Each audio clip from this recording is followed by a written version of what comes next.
more. But if our demands are not fulfilled, we'll continue our strike further. We'll be waiting for a few days, for 4 days. After that, if our demands are not fulfilled, we'll carry the movement. Thank you. What is your demand? We have given our demand. First, we placed our demand to register FIR against the culprit, against the Tripura Traffic Police. Those officials involved into heinous crime. Another demand,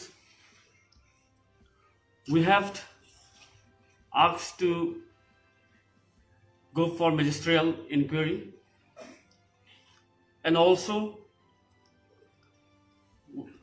withdraw the FIR which is lodged against the victim, against the student.